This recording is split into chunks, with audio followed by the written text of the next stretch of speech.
Muy buenas tardes con todos. Por favor, me confirman que se escucha de manera óptima.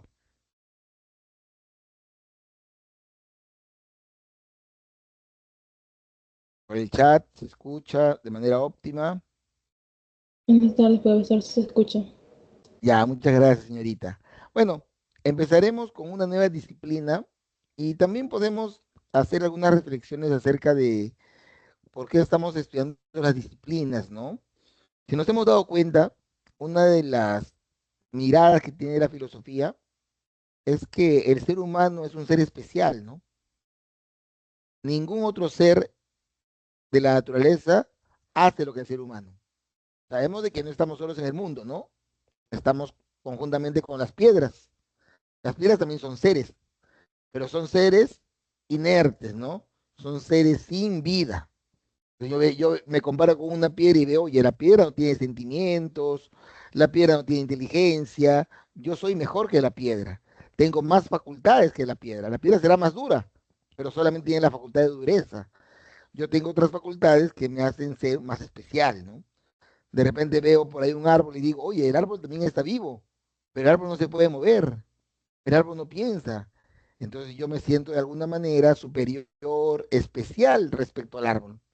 Pero el perro sí se puede mover, de alguna manera tiene cierto nivel de conocimiento, tiene cierto nivel de reconocimiento, pero no el nivel de razón que tiene el ser humano. Se atribuye al perro una forma de actuar un poco más instintiva, ¿no? Entonces, de alguna manera vemos de que somos diferentes y por qué no decirlo, ¿no? Si estamos en la cúspide de la pirámide alimenticia y la pirámide de la naturaleza, es porque tenemos esas facultades justamente. Y también una facultad que tiene el hombre que distingue del animal sería el tema del valor. El valor es algo que el ser humano de alguna manera asigna que los animales no tienen.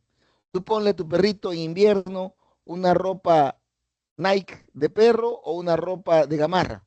Para él es ropa nada más. No le asigna más valor porque sea Nike o porque sea de gamarra. En cambio, el ser humano sí, ¿no? El ser humano dice, este es de marca, esta no es de marca. Tu perrito de repente tiene hambre, tú le das un pollo de KFC y le das un pollo de Popeye, él va a decir la cuestión es que es pollo, pues, ¿no? No va a te preguntar, ¿de dónde es? ¿Del broster de Popeye o de KFC?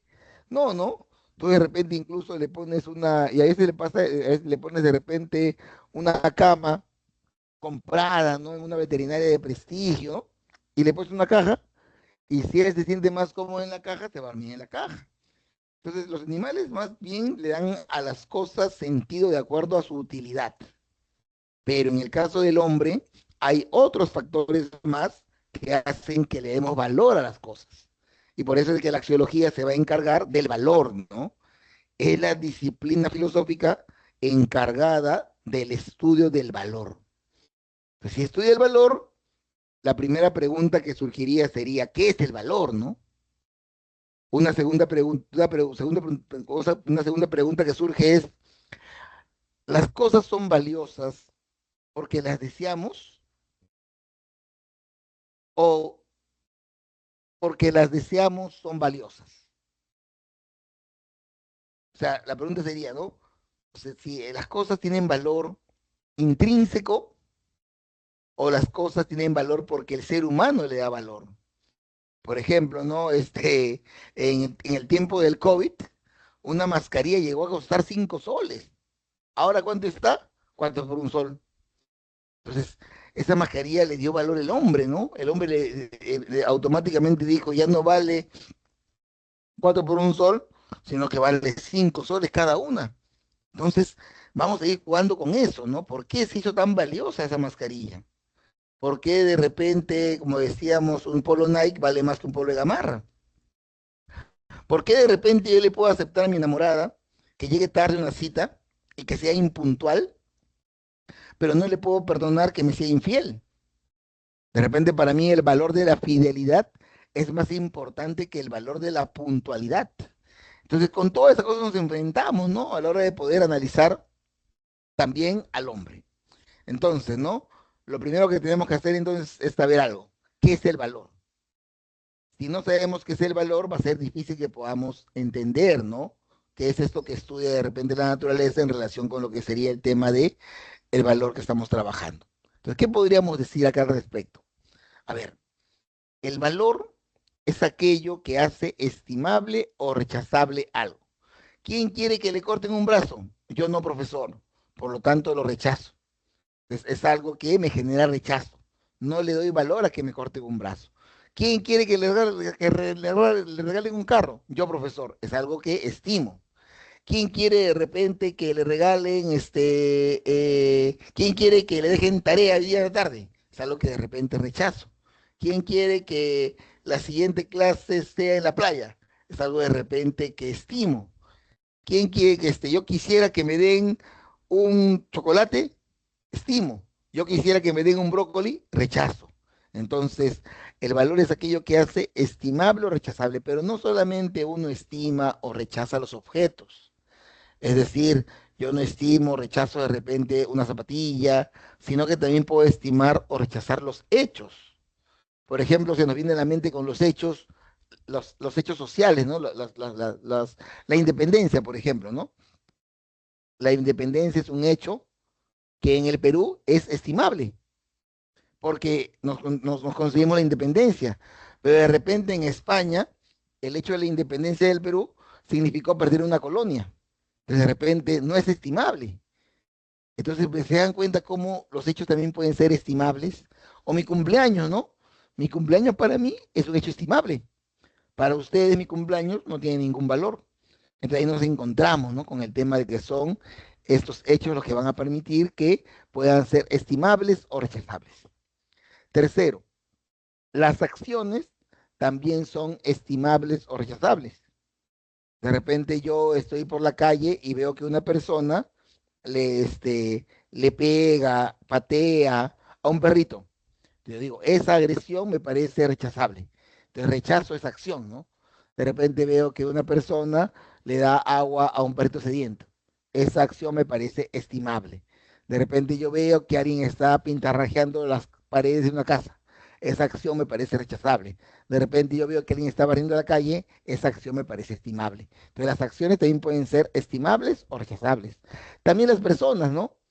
De repente, vamos a poner, no el nombre, porque no tengo un nombre en la mente, pero de repente sí, una acción. Ya, de repente, al costado de mi casa está un señor que es violador. ¿Quién quiere tener de vecino una persona que sea un violador? Yo no, profesor, es rechazable. ¿Quién quiere tener como vecino a una persona que sea un asesino, un ladrón? Yo no, profesor, entonces es rechazable. ¿Quién quiere tener al costado a un señor que sea médico? Ah, yo sí quiero, por si acaso me ponga mal, lo tengo al costado nada más. Entonces, es estimable, rechazable también las personas. Y también las ideas. Chicos, tengo una idea para ir a robar un banco. Profesor, yo no creo en eso, yo no voy a participar. Entonces, esa idea de robar un banco es rechazable. Yo le digo, profesor, tengo una idea, quiero ir a los asilos para poder a los viejitos los domingos darles algún poco de alegría. Esa idea de repente es estimable. Entonces, lo primero que tenemos que tener claro es de que el valor tiene que ver con lo que uno estima y con lo que uno rechaza, pero que no solamente tiene que ver con objetos, sino que tiene que ver con hechos, con acciones, con personas e incluso con ideas. ¿Ya? Ahora las características. ¿A qué nos referimos con lo que sería el tema de las características? Cuando hablamos de características, hablamos principalmente de tres características. La primera sería la característica que conocemos como la característica de la polaridad. ¿Qué significa la polaridad? Que si algo tiene valor, automáticamente existe su contrario. Profesor, a mí me gusta la gente honesta, significa que hay gente deshonesta. Profesor, a mí me gusta la gente puntual, significa que hay gente impuntual. Profesor, a mí me gusta lo barato, significa que hay lo caro. Profesor, a mí me gusta lo bello, significa que hay lo feo. Profesor, a mí me gusta lo grande, significa que hay lo pequeño. Entonces, todo valor, todo lo que produce valor, tiene su contrario. Esa característica se llama polaridad, ¿ya? La segunda característica es el grado. El grado. ¿Qué quiere decir? Profesor, ha habido una colecta y todos los jóvenes habían entregado 10 soles, pero uno de ellos dio 5 y el otro dio 8. Yo puedo decir que el que dio 8 es más solidario. que dio más. Profesor, ayer fui a jugar fútbol y terminé cansado. Profesor, yo también fui y terminé muy cansado. Entonces también un grado, ¿no? Una intensidad, poco, regular, mucho.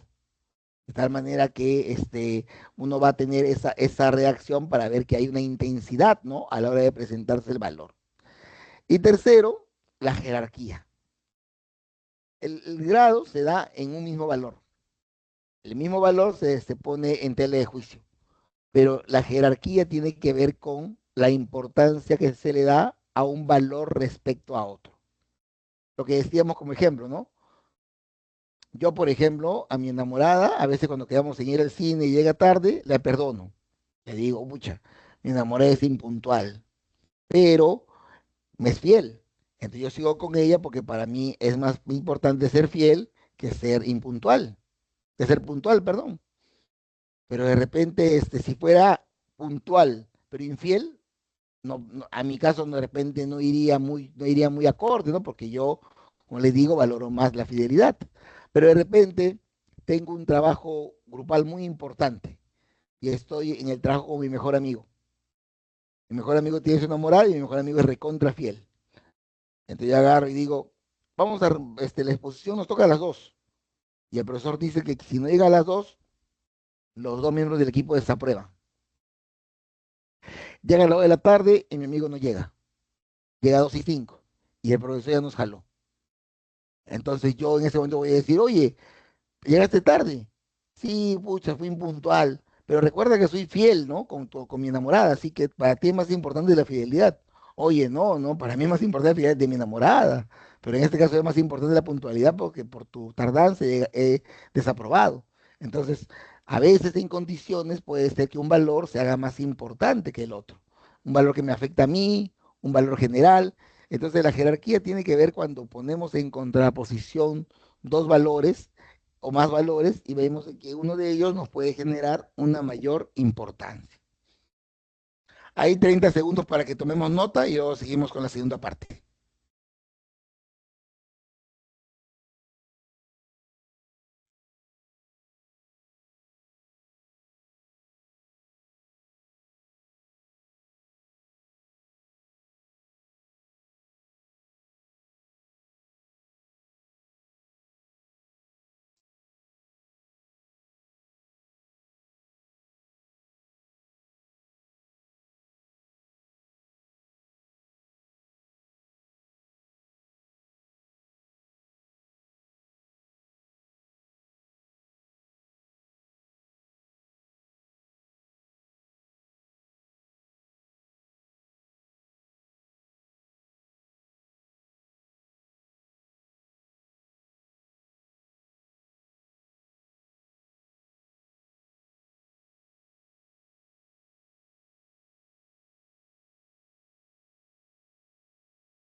Siguiente presentación, ¿no? Tiene que ver con el tema ahora vamos a ver un poquito lo que es el tema de la clasificación de los valores. Bueno, digamos de que cuando a las cosas, es decir, los objetos, los hechos, las acciones, le atribuimos valor, puede haber que ese valor esté marcado en algún tipo de criterio. Entonces, ahí donde vemos el criterio, vamos a ver un poco las clases de valores. Vamos a mencionar que son 8. Ya existen, por ejemplo, los valores económicos. ¿Qué quiere decir los valores económicos? Que de repente tienen que ver con la utilidad. Cuando mencionábamos de repente de que la mascarilla llegó a costar 10 soles, una que ahora está 4 por un sol, era porque la mascarilla nos era útil para prevenir el COVID. Y uno estaba dispuesto a pagar más por ese bien, por ese objeto. De igual manera, de repente podríamos mencionar cuando lo que hacemos es lo siguiente, ¿no? De repente, en otro contexto, yo quiero comprarme algo. Entonces yo vengo a trabajar y por el trabajar recibo un sueldo. Ese sueldo me es útil para comprarme algo, pero yo qué estoy dejando? Estoy dejando de repente de dormir, estoy de repente dejando de jugar, estoy de repente dejando de hacer algo que a mí me gusta, pero lo estoy cambiando porque ese dinero me va a servir a mí como una utilidad para comprarme algo. Entonces, también ahí se ve el tema de lo económico, ¿no? Y aquí en económico podríamos mencionar, por ejemplo, lo barato y lo caro. Cuando hablábamos un poquito de la polaridad, decíamos, no, si hay algo barato, hay algo caro. Por eso me parece que por un menú 50 soles es muy caro. Profesor, me parece que de repente es por un menú 8 soles es muy barato. Entonces ahí vemos lo caro, lo barato como la polaridad, ¿no? En lo que pueden ser los valores económicos. Los valores éticos tienen que ver con la conducta del hombre. Por ejemplo, cuando yo digo, no, oye, qué bueno que esa persona haya ayudado a cruzar la calle a esa viejita. Pues yo veo de que de repente está la solidaridad, pero la solidaridad se puede contradecir con lo que sería el egoísmo, ¿no? Mira, esa persona de ahí tiene una camioneta, estamos en paro y no ayuda a las personas a llegar a su destino. Solidaridad, egoísmo, ¿no? Oye, esa persona es muy justa, oye, esa persona es muy injusta. Entonces, tenemos también que los valores éticos tienen que ver con la conducta del hombre. Los valores estéticos tienen que ver con la belleza. Oye, esa película muy buena, ¿no? Buenaza, muy bella, muy hermosa, bacán, ¿no? O esa película bien fea esa película. Oye, mi enamorada bien bella, bien hermosa. Oye, tu enamorada bien fea, ¿no? Bien horrible. Entonces vemos de que ahí también se ve, ¿no? De que cuando calificamos algo estético puede ir hacia objetos, como de repente podemos ser una película, puede ser sujetos, como una persona. También podría ser de repente algún tipo de, incluso, ¿no? Con el tema de algún otro tipo de elemento, ¿no? Como la gastronomía o como cualquier otro tipo de cosa que pudiéramos analizar, ¿no? Valores religiosos. Los valores religiosos tienen que ver con la santidad. Por ejemplo, ¿no? Si vemos un poquito el tema de lo siguiente, podríamos analizar un poco esto. A ver, vamos a poner a pensar en esto. Este, miren, de repente, ¿no? Yo tengo mi perrito y mi perrito se hace sus necesidades en mi casa. Y yo quiero limpiarlo y en eso veo de repente lo que es un afiche, de una virgen. No sé, yo creo que la mayoría de repente optaría por no usar ese afiche de la virgen para limpiar porque de alguna manera le atribuyen a la virgen un carácter santo. Pero alguien de repente que no cree en los santos te diría, oye, pero ese papel, ¿acaso ya está la virgen? Es simplemente papel, ¿no? Como este papel, si eres capaz de poder usarlo, pero ese papel no es capaz de usarlo. Entonces, pero no, no, pero la imagen de la Virgen es santa. De repente por ahí yo veo una cruz y me persino. Y él te dice, oye, ¿por qué te persinas? Está la cruz. Oye, pero la cruz es madera. ¿Qué tiene de santo la cruz de madera? En la cruz también, también crucificaron a otras personas, ¿no? También crucificaban a delincuentes, también crucificaban, ¿por qué? La cruz tiene un carácter santo para ti. De repente, ¿no? Uno de repente dice muchas groserías, es un poquito suelto para decir groserías, pero va a la iglesia y dentro de la iglesia no dice nada. Y su amigo le dice, oye, no digas eso, ¿pero por qué?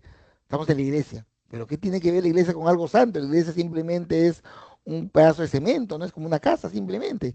Pero nosotros le atribuimos esa característica de santidad. Si hay lo santo, hay lo profano, ¿no? Lo que no es santo, ¿no?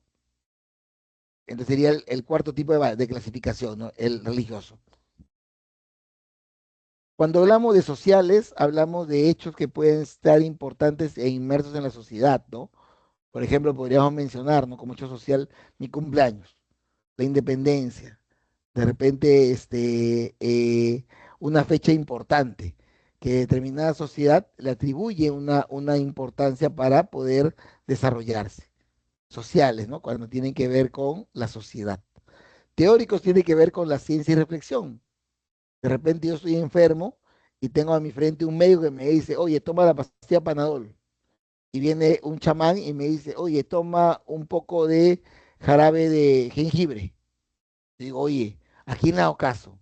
Le hago caso mejor al médico, ¿no? El médico estudió 7 años de su vida, él debe saber mejor lo que es más bueno para mí, ¿no? Te le hago caso a su conocimiento científico, ¿no? También de repente, ¿no? Con el tema de las cosas que hacemos basados en la ciencia, ¿no? Si yo de repente quiero, ir a un juicio, o que de repente han cometido una injusticia conmigo, lo más seguro es que yo busque un abogado, porque entiendo que el abogado ha estudiado para eso. Entonces le doy valor a ese conocimiento que tiene el abogado sobre el derecho.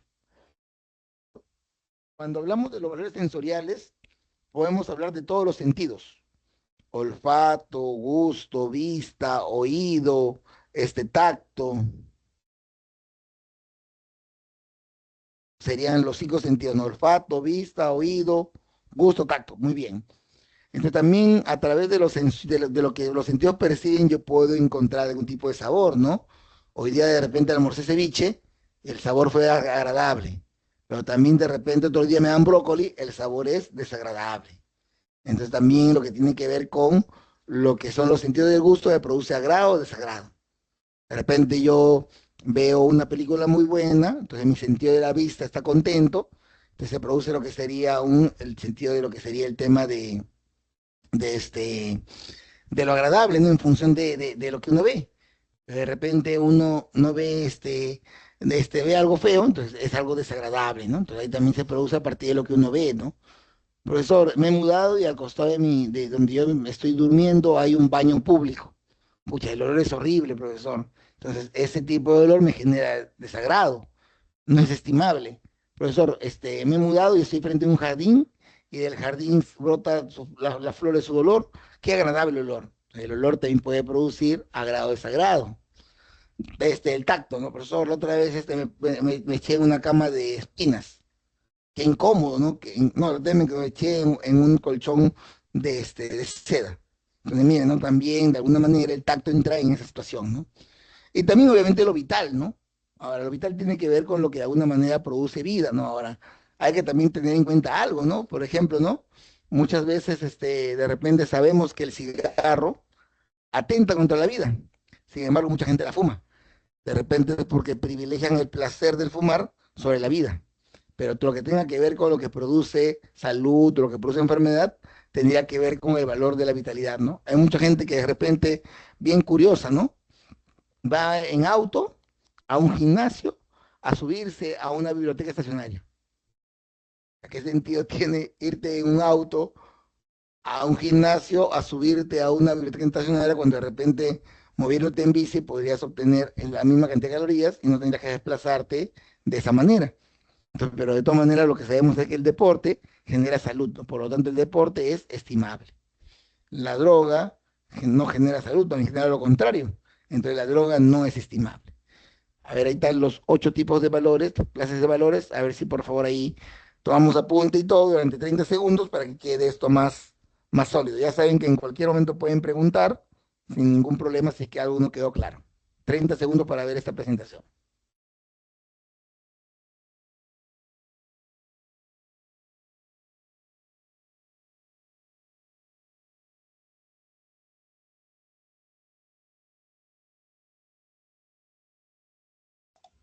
Profe, una pregunta.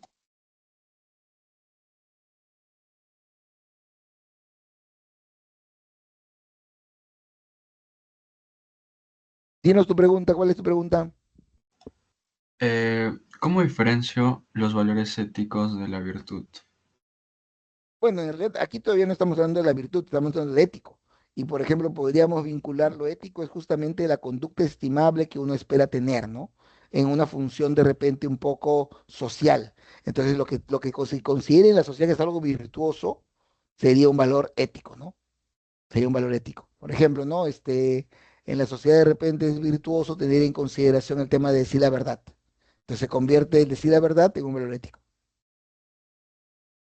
La ética tiene mucho que ver con la virtud, ¿no? Si hubiera de repente una clasificación de valores virtuosos, ahí serían muy parecidos, pero no tenemos esta clasificación, ¿no? En lo ético justamente es lo que le atribuimos como conducta del hombre, como algo virtuoso, lo ético. Es una virtud de actuar bien. Y más bien cuando no hacemos ese tipo de situación, no es ético, no es virtuoso.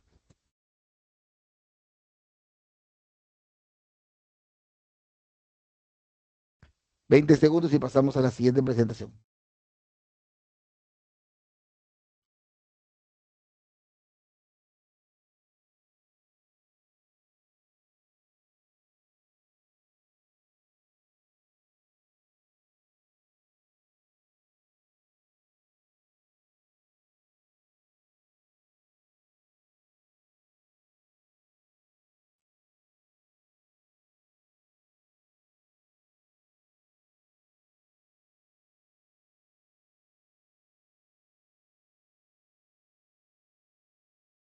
Este esquemita y estos elementos, de alguna manera ya los conocemos, ¿no? Nos los hemos visto anteriormente en otras disciplinas. Claro que con elementos de repente algunos diferentes, pero lo que vamos a ver es el acto valorativo.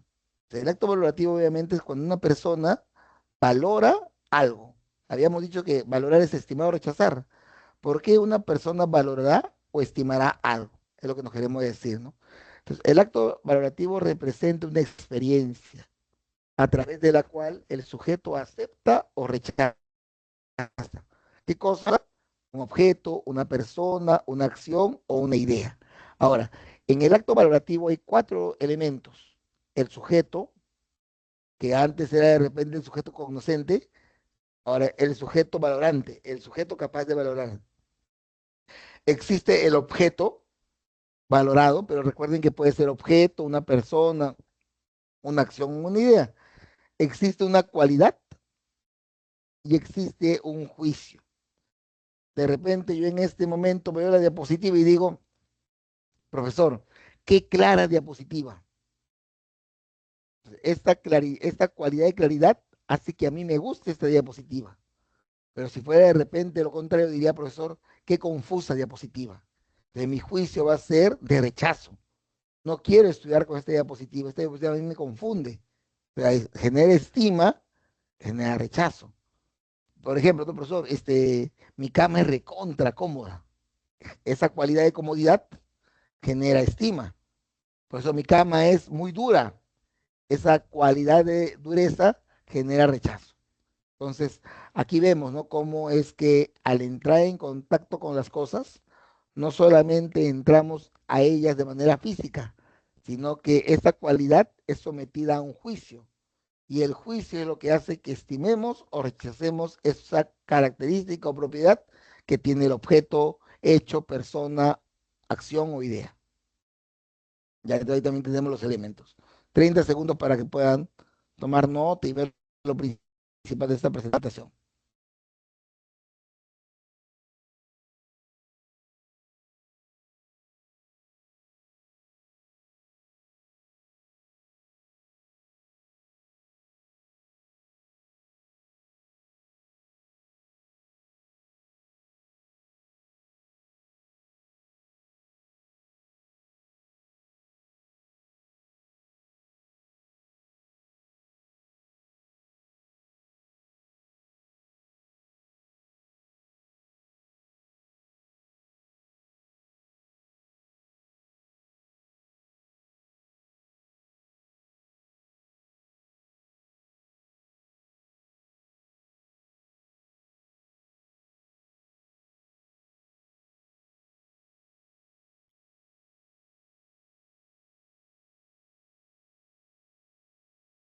Perdón, estaba hablando con el micro apagado, disculpen.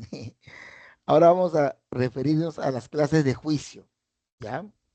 Ahora, cuando habíamos dicho, ¿no? Que cuando teníamos lo anterior, ¿recuerdan? Para tenerlo ahí en contacto, esta cualidad me permite a mí un juicio, ¿no? Esta cualidad me permite a mí un juicio. Pero hay cualidades que podríamos decir son objetivas, son propiedades contrastables. Por ejemplo, ¿no? Si yo digo que la mesa es de madera, la propiedad que sea de madera es una propiedad que es un juicio ontológico, porque estoy refiriéndome al material con que está hecho la mesa. Pero si yo digo la mesa es bonita, ahí ya no me estoy refiriendo al material del que está hecha la mesa en la que todos estaríamos de acuerdo porque todos conocemos la madera y todos sabemos que la mesa está hecha de dicho material. Si yo digo la mesa es bonita, ya estoy yendo a un criterio un poquito más subjetivo. Entonces ahí nos encontramos con esa necesidad, ¿no? De tener claro a qué nos referimos cuando hablamos de lo que serían los juicios ontológicos. Si yo digo, no, la Escuela de Filosofía es parte de la Facultad de Letras y Ciencias Humanas, yo me voy a la Facultad de Letras, veo que ahí queda la Escuela de Filosofía y digo, sí, ¿no? Es algo ontológico, ¿no? Es una constitución del ser. En cambio,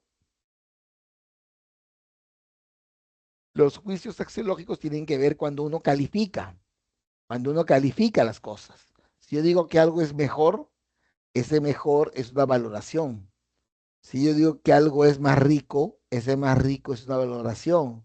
Si yo digo que alguien es más bueno, ese más bueno es una valoración.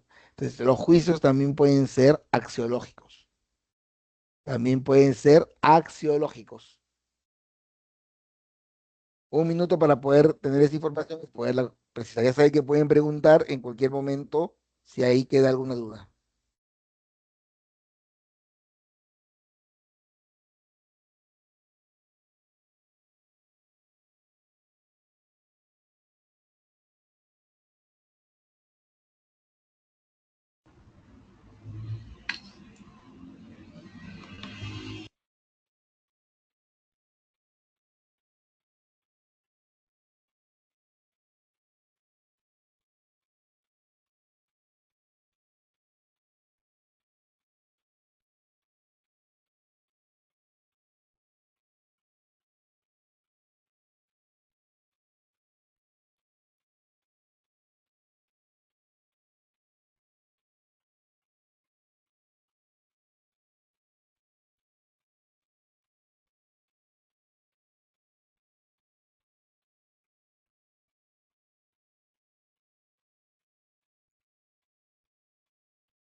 Ya, entonces ahora vamos a pasar a la segunda parte. Lo que hemos estado viendo hasta ahora es principalmente lo que podríamos llamar conceptos asociados a la axiología, ¿no? Hemos visto qué es el valor, hemos visto las características del valor, hemos visto la clasificación del valor, hemos visto las clases de juicio, también hemos visto lo que sería el acto valorativo. Ahora vamos a ver qué dicen los filósofos y o las escuelas de filosofía acerca de cómo es que el hombre asigna valor a las cosas, personas, hechos, sucesos que de alguna manera puedan estar presentes en nuestra reflexión. Entonces vamos a ver que son de dos tipos. Por un lado están lo que serían los subjetivistas, dentro de los cuales hay cuatro escuelas: la escuela hedonista, la escuela eudemonista, la escuela utilitarista y la escuela emotivista. Y tenemos también lo que sería el tema del objetivismo, donde solamente tenemos dos escuelas: el naturalismo y el idealismo objetivo. Vamos a ver de alguna manera qué plantean estas 6 escuelas, sabiendo que las primeros 4 son subjetivistas y sabiendo que las últimas 2 son objetivistas. Entonces van a tener algo en común, ¿no? Obviamente las escuelas que proponen el subjetivismo son aquellas que dicen que es el sujeto, es decir, cada uno de nosotros el que le asigna valor a las cosas. Mientras que los subjetivistas van a decir que el objeto en sí tiene un valor determinado. Entonces, en ambos casos lo que podríamos tener en cuenta es el tema de ese tipo de situación, ¿ya? Entonces acá tenemos lo que sería primera propuesta, ¿no? No es la primera en el tiempo, ¿no? Porque incluso Aristóteles es anterior a Epicuro, pero la propuesta hedonista, que es la propuesta de Epicuro, nos hace pensar en lo siguiente, ¿no? Este, eh, Epicuro de alguna manera nos dice de que cuando hace un análisis del hombre, dice, ¿no? Oye, todos los hombres valoran o buscan lo que les dé placer y evitan el dolor. ¿Quién de ustedes quiere que su mamá se muera? Yo no, profesor. ¿Por qué? Porque evitas el dolor, ¿no? ¿Quién de ustedes quiere que le corten un brazo? Yo no, profesor, porque evitas el dolor, ¿no? ¿Quién de ustedes quiere que su enamorada le sea infiel? Yo no, profesor, porque evitas el dolor, ¿no? El hedonista dice, ¿no? Hacemos lo que nos evita el dolor, preferimos lo que nos da placer. ¿Quién de ustedes quiere hoy día pollo a la brasa? Me gusta el pollo a la brasa, quiero, produce placer. ¿Quién de ustedes quiere que tenga un fin de semana en la playa? Me produce placer, excelente. Eso que me produce placer es lo que de alguna manera buscan los hombres y es lo que mueve al hombre para esta propuesta. Ahora, ¿cuál sería ese complemento? Dice, ¿no? La razón, que es justamente lo que la filosofía rescata como facultad que hace que los hombres nos movamos, lo que hace entonces calcular lo que me da el máximo placer. El hedonista es alguien que quiere de alguna manera vivir buscando, ¿no? Lo que le causa placer. Por ejemplo, en este momento de repente tenemos que ir a almorzar y tenemos como opciones almorzar un monstruo, o tenemos para poder almorzar lo que se llama brócoli saltado. Yo voy a decir, oye, a mí me gusta más el monstruo, entonces yo me voy a comprar un monstruo. Entonces, pero obviamente, definitivamente, es más sano el brócoli saltado, pero no me da placer, pues. A mí me da placer el brócoli saltado. Entonces, por eso es que decimos de que en el hedonista la razón calcula cuál es el que me va a dar el máximo placer. Profesor, mañana me han invitado a la playa, pero tengo que venir a la pre. ¿Qué hago? El hedonista agarraría y diría, ¿cuál me produce más placer? ¿Ir a la playa o ir a la pre? La playa, entonces me voy a la playa. Entonces, la razón sirve como una especie de calculadora que va a permitir identificar cuál de las opciones o qué medida de placer me va a arrojar este conocimiento, ¿no? Entonces ahí tenemos lo que sería el tema de esta propuesta de lo que son los hedonistas, ¿ya? Ahora, cuando hablamos de los eudemonistas, estamos hablando principalmente de Aristóteles y su propuesta de la felicidad, ¿ya? Felicidad. ¿A qué nos referimos con esto? De que Epicuro decía que los hombres buscaban el placer. Lo que dice Aristóteles es que los hombres no buscan el placer necesariamente, los hombres buscan la felicidad. Entonces los hombres, una vez que identifican qué es lo que los hace feliz, deciden qué acciones o qué medios van a utilizar para alcanzar ese fin. Por ejemplo, ¿no? Nosotros agarramos y decimos, ¿no?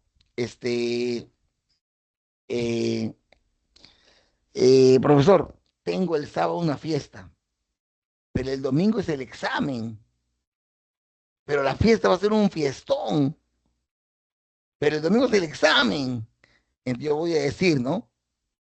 En realidad me da placer la fiesta, pero más feliz voy a estar cuando ingrese a la universidad. Entonces pospongo el ir a la fiesta porque más me conduce a la felicidad el tema de ir a dormir temprano para poder rendir mejor en el examen. Ahí se ve, ¿no? cómo uno no puede de alguna manera posponer o de repente rechazar lo que sería el tema del placer, justamente buscando la felicidad, ¿no? Siguiente, ¿no? Este, podríamos decir, ¿no? Lo siguiente, ¿no? Eh, Otro ejemplo, me encanta el pollo a la brasa, pero estoy subido de peso, tengo que bajar de peso. Entonces, mi razón ya no calcula, sino que delibera y dice, será mejor que nos comas el pollo a la brasa, será mejor que comas otra opción más saludable. Ah, muy bien. Entonces, ahí nos damos cuenta de que por más que me guste el pollo a la brasa, al yo entender, ¿no? De que eso me va a producir un placer momentáneo, pero que no va a ser duradero y me va a dar felicidad, prefiero dejar aquí lo que sería el tema de de las cosas que no me producen, que me producen placer, pero que yo sé que no necesariamente me conducen a la felicidad. Y Aristóteles lo que recomienda siempre es la prudencia. Para Aristóteles la manera de actuar, lo vamos a ver cuando veamos ética, representa lo que es el justo medio, ¿no? Es decir, yo me ajusto de alguna manera a no ser cobarde ni temerario, ser valiente, que sería lo que proponga Aristóteles. Serían las dos primeras escuelas subjetivistas.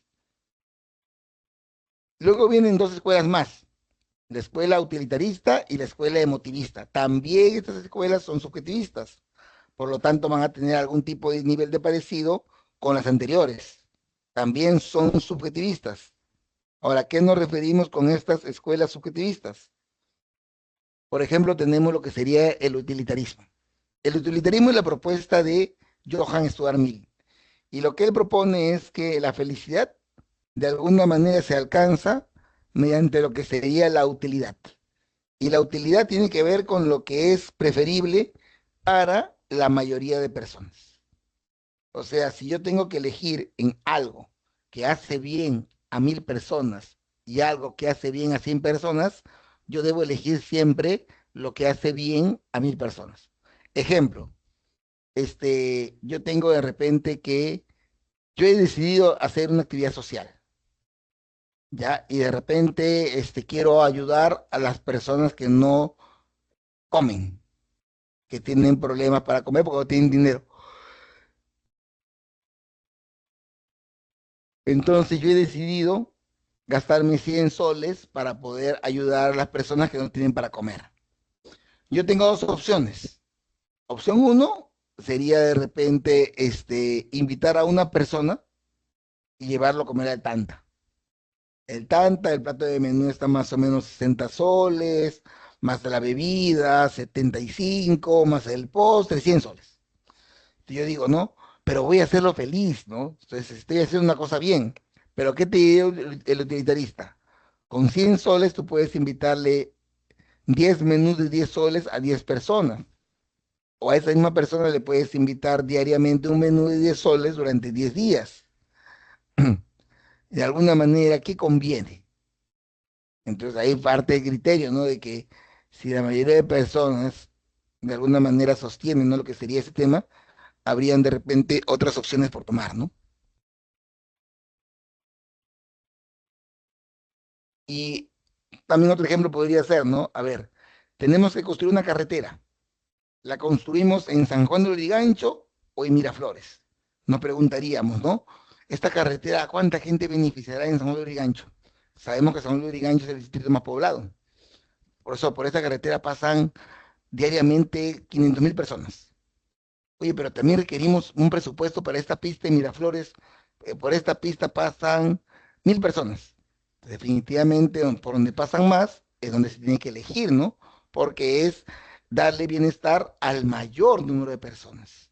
En la medida que le demos un bienestar al mayor número de personas, estamos siendo utilitaristas, ¿ya? Y la última del subjetivismo, es decir, la cuarta escuela subjetivista, es la que conocemos como el emotivismo. ¿Qué quiere decir el emotivismo? Primero, el emotivismo parte de algo, ¿no? Y es de repente más clara que las demás en su carácter subjetivo. Dice, los juicios de valor emanan de emociones individuales. Por ejemplo, para mí, mi enamorada es la mujer más bella. De repente ustedes la ven y dicen tremendo moticuco. ¿Por qué? Porque la característica de belleza mía es subjetiva. Y yo por más que te diga por qué es bella, si a ti no te parece que es bella, simplemente tú no lo vas a considerar, porque es algo individual. Profesor, el día de ayer se ha muerto un ser querido. Tú vas a decir, ya, perfecto, pero yo no voy a saber el dolor que tú sientes, ¿no? Porque ese dolor que tú sientes es algo individual, ¿no? Esa tristeza que tú tienes es algo individual, ¿no? No es algo que yo pueda compartir. A partir de que tú estás triste, yo puedo identificar qué tan triste estás. Ahora, lo siguiente sería de que cuando uno siente algo, quiere de alguna manera persuadir a los demás de que sientan lo mismo. Y esto se produce, ¿por qué? Porque como hemos mencionado varias veces, el hombre es un ser social, ¿no? Entonces, ¿con qué nos encontramos? Nos encontramos con que el hombre, al ser un ser social, va a querer de alguna manera influenciar en lo que dicen las demás personas. Un ejemplo sería, ¿no? De repente ustedes han visto, ¿no? Que de repente alguien pone en su muro de Facebook, pone Messi, el mejor jugador del mundo, y automáticamente las personas empiezan a contestar, ¿no? Entonces, él quiere persuadir a los demás que Messi es el mejor y para eso lo dice, ¿no? Pero no se contenta con que él lo sienta, porque si él lo siente ya queda en él, ¿no? Él quiere que la demás gente sepa que para él es el mejor y los demás de alguna manera sientan lo mismo que él. Reafirmen un poco que Messi es el mejor jugador del mundo. Entonces, uno busca persuadir, ¿no? Uno dice, oye, para mí el mejor cantante es Chagalón. Entonces empieza a tratar de persuadir a la demás gente para que también piense lo mismo, ¿no? O sea, de que produzca ese efecto en ellos también. Los cuatro son los subjetivistas. 30 segundos de esta de acá y luego 30 de la siguiente.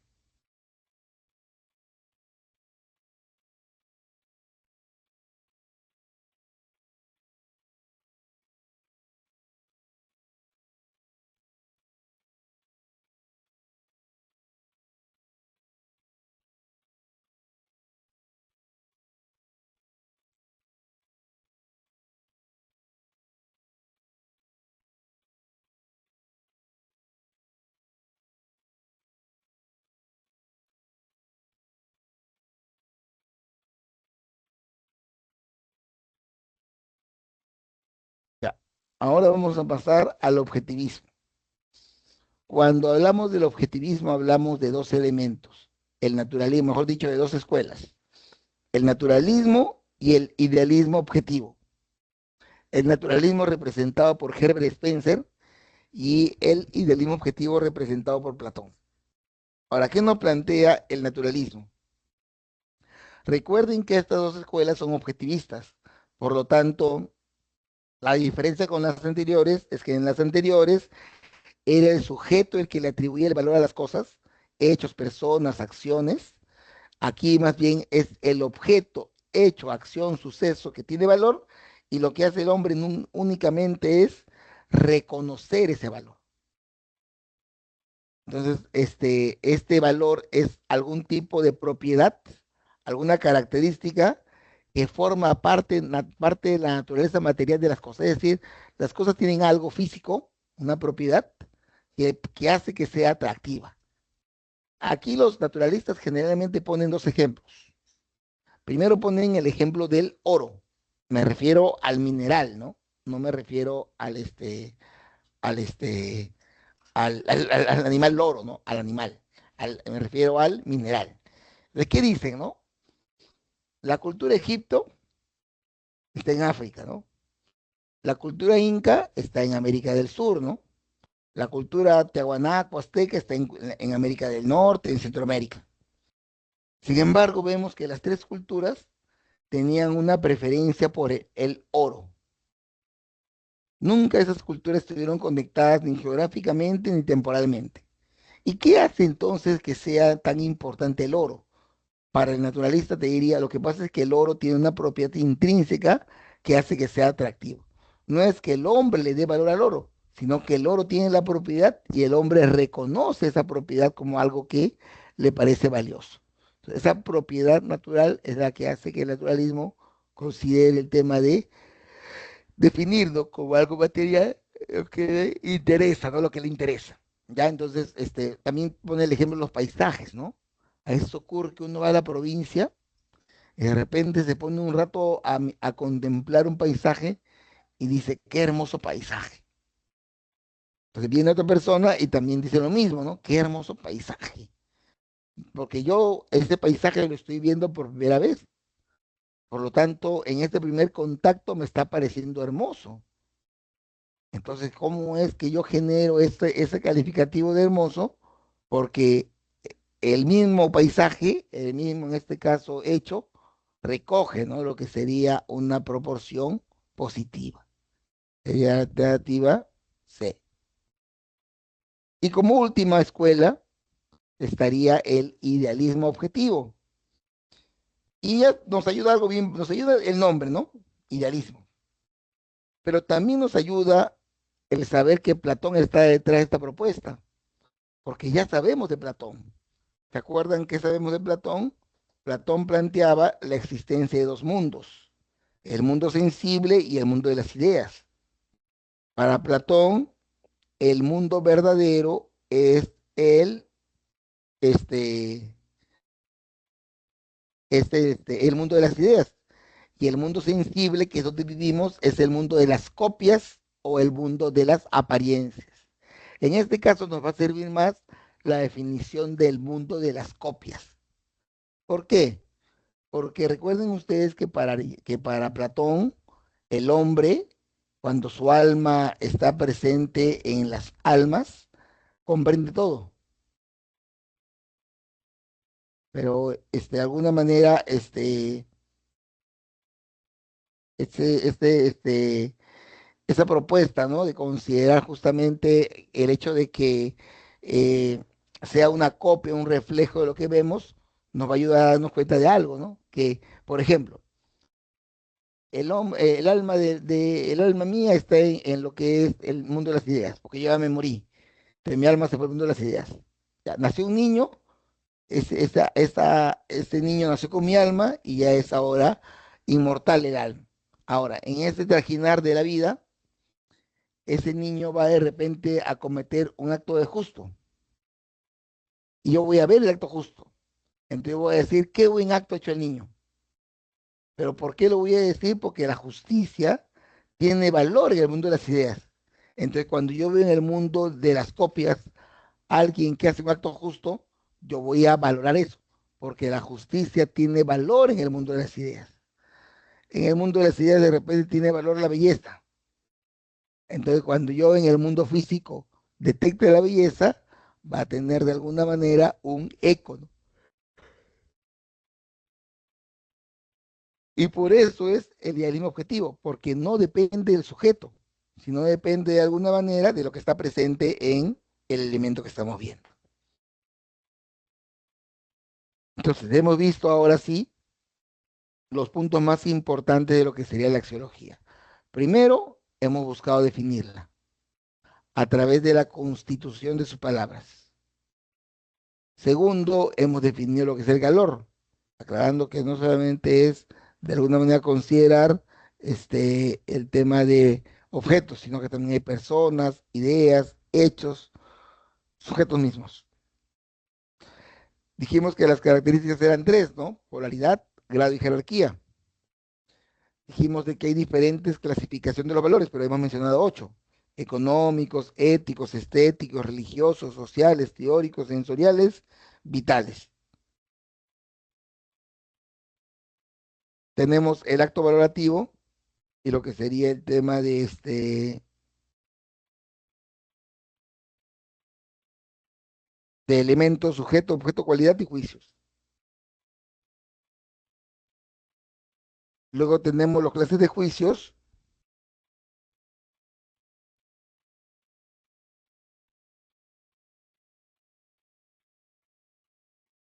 y aquí tenemos que son los juicios ontológicos o del ser o son juicios axiológicos de valor.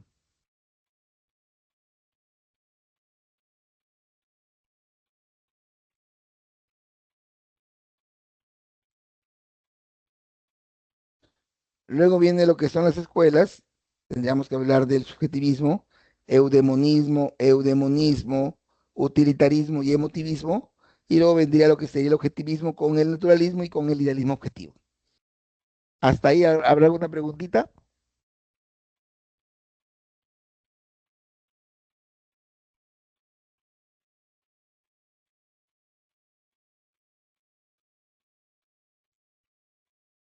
Entonces, lo que corresponde ahora es hacer un poco los ejercicios para luego verificar que nos ha ido bien. Si aparece alguna pregunta por ahí, la hacen con toda confianza para aclarar algún concepto que pueda haber estado de repente un poquito, este, eh, un poquito en duda.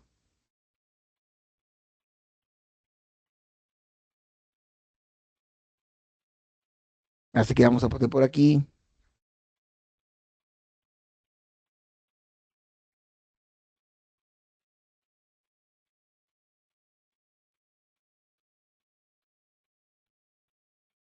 resolución de los ejercicios de la práctica sobre axiología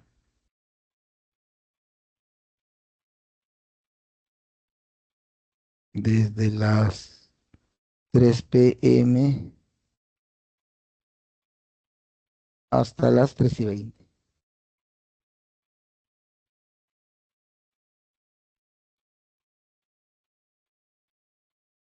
Ya,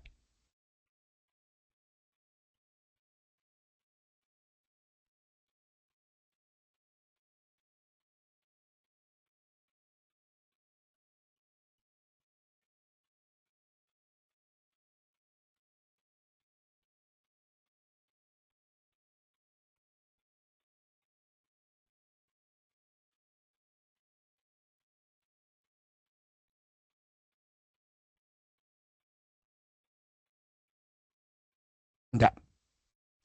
Ahí lo pongo para poder hacer el ejercicio. Si alguien salió al baño y regresó, lo puede ver ahora y aquí pueda verificar el tema de los ejercicios.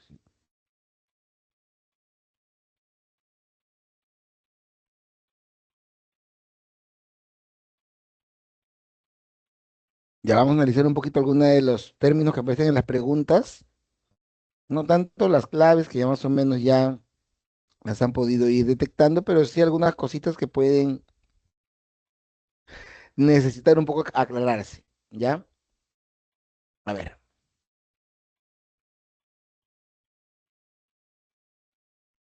cuando hablamos, ¿no?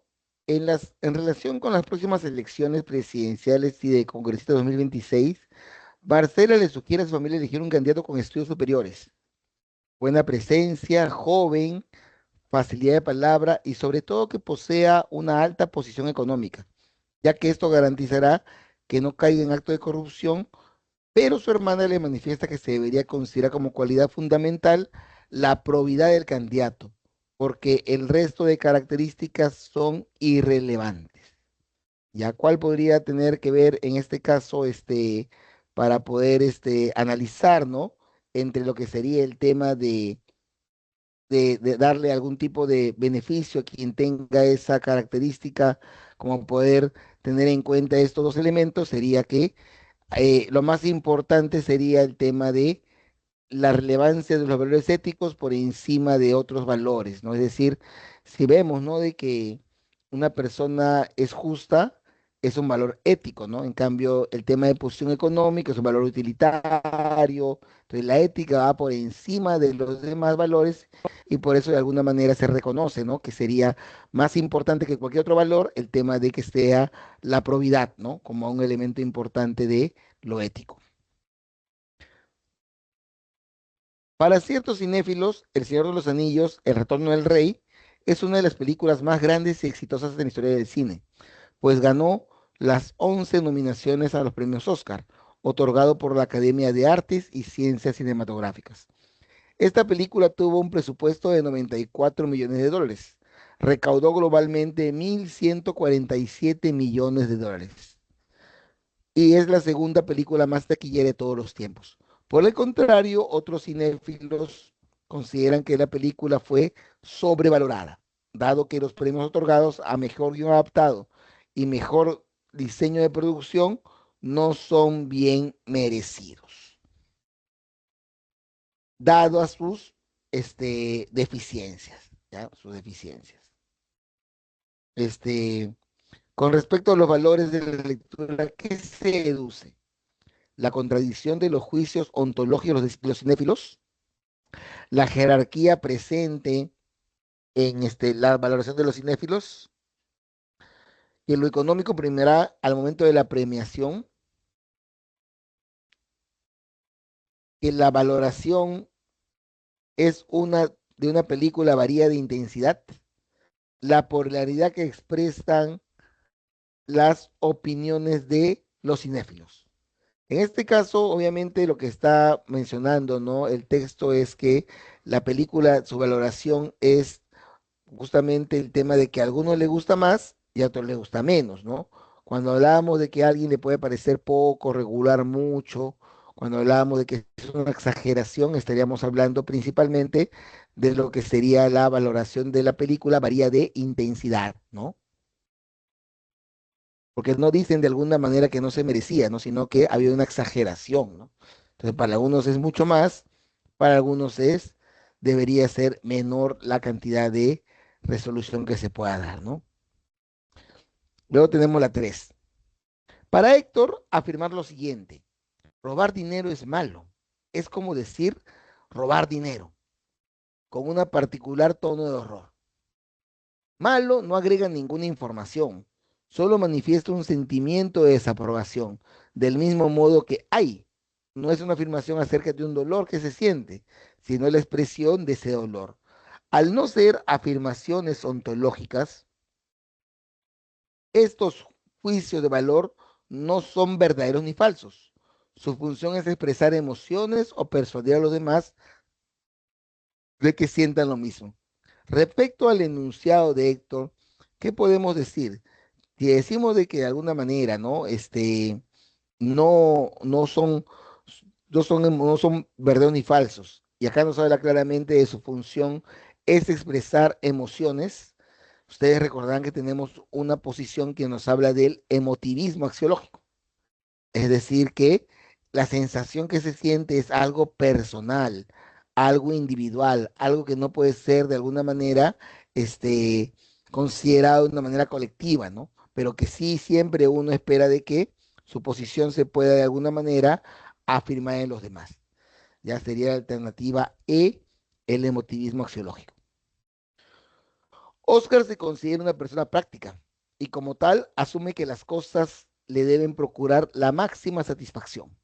Por ello, su forma de pensar considera la obtención del máximo goce, mire, ¿no? Y no sujetarse a posturas generales, pensando y actuando con independencia de las demás personas. Cuando hablamos obviamente de el máximo goce, hablamos justamente de eso que decíamos de que los hombres buscan placer, ¿no? Entonces estaríamos hablando principalmente de lo que sería el tema del hedonismo, ¿no? Coincide con el hedonismo, ¿no? El máximo goce, ¿no? 5. Patricia, docente universitaria, en sus lecciones de ética señala que los números y las figuras geométricas son objetos abstractos, que no tienen referentes en la realidad. Existen en forma aislada del mundo material y son independientes del espacio y del tiempo. De igual forma considera que el concepto de juicio, de justicia, perdón, se encuentra en esta posición. Si hablamos justamente de los elementos que estarían considerándose, ¿no? Como una cuestión de representación, como una cuestión de cómo lo ideal se presenta en lo que es la parte de la realidad, estaríamos hablando que coincide con la posición del idealismo objetivo. O sea, en primer lugar, diríamos que no nos hablaría de algo subjetivo, sino estaríamos hablando justamente de el objetivismo. Y entre el objetivismo estaría más relacionado no con tanto con el naturalismo, sino con el idealismo objetivo.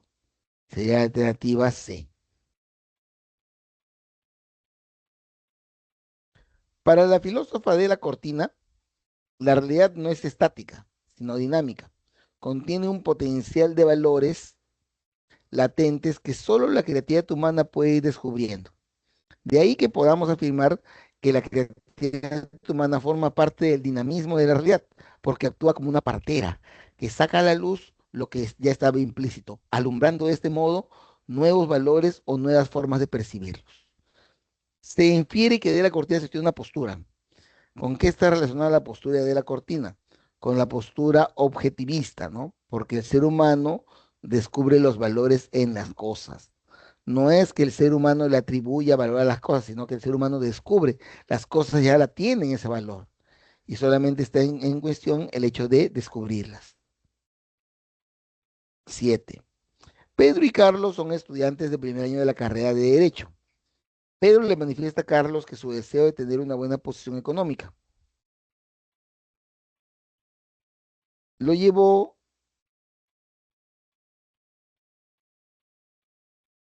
la elección de esta carrera profesional. Al contrario, Carlos sostiene que la vocación y la necesidad de ayudar a establecer la justicia en la sociedad fueron sus motivaciones. Al respecto, ¿qué se podría señalar? Que Carlos ha establecido una jerarquía axiológica distinta, ¿no? Para uno de repente importa más el tema económico, pero para Carlos más bien, o su nueva jerarquía lo hace ver el tema de ayudar a una sociedad más justa, ¿no? Sería la alternativa A. Y la última, la 8, frente a la posibilidad de elegir un oficio poco remunerado y un oficio bastante lucrativo, un hombre hace la siguiente reflexión. La primera opción es la mejor, porque a pesar de la desventaja que tiene desde el punto de vista lucrativo, ya es un trabajo que me servirá para ayudar a muchas personas, miren lo que dice, muchas personas. En cambio, la segunda opción solamente me terminará beneficiando a mí. Por eso es muy egoísta. Cuando hablamos justamente de estas ideas de muchas personas, tendríamos que tener en cuenta el tema de que ha partido de una jerarquía de valores, ¿no? Ha partido de alguna manera de empezar a ver qué valor es más importante, ¿no? Más valor es más importante, el tema de el tener un valor utilitario, es decir, más económico, o el valor un poco más acerca de lo que sería el tema de ayudar a muchas personas. Por eso sería alternativa D. Y en cuanto a lo que sería el tema de la lectura, dice, ¿no? La aceptación de que la actividad científica está guiada por diversos sistemas de valores y en particular por los valores epistémicos, no solo incide sobre la filosofía de la ciencia, sino que también modifica profundamente la noción del valor. La filosofía de los valores de finales del siglo XIX y mitad del siglo XX, aún teniendo su origen en los valores económicos, se ha centrado en los valores éticos, estéticos, religiosos y políticos. Más recientemente se habla de los valores ecológicos, educativos y democráticos. Por otra parte, la filosofía de la ciencia de finales del siglo XX, Kuhn, Putman, Laudan, etcétera, derribó un nuevo dogma del positivismo, el de la neutralidad axiológica de la ciencia.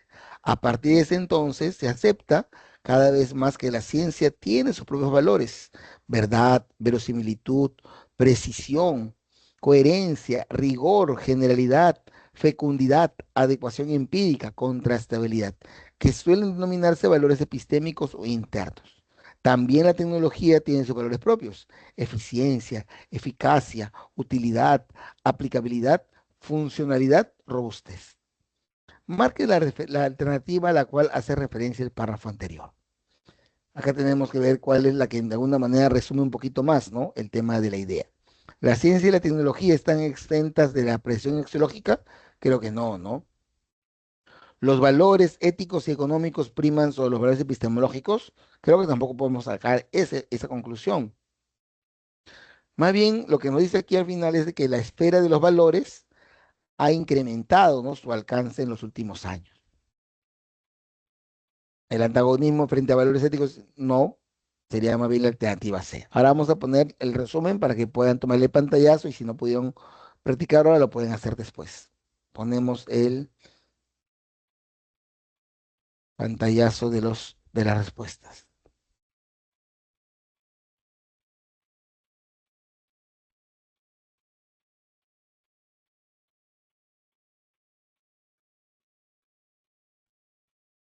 Ya.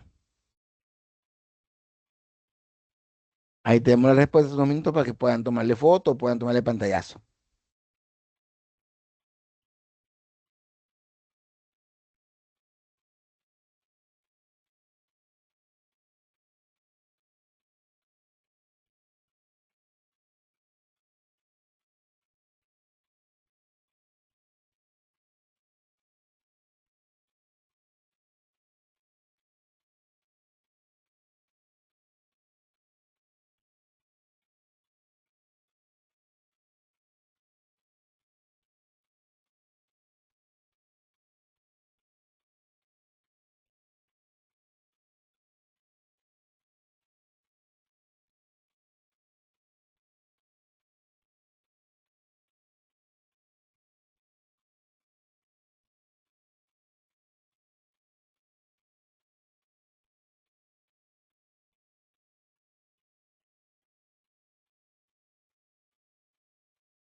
Ya jóvenes, entonces como resumen, ahí otra vez, ahí están las claves, como balance, podríamos decir, ¿no? Vamos a poner una última vez las claves por si acaso, de que cuando hablamos de la axiología, hablamos de una característica más del ser humano que lo diferencia de los demás seres, ¿no? Que es el de atribuirle valor a los objetos, a los hechos, a las personas, a las acciones, a las ideas.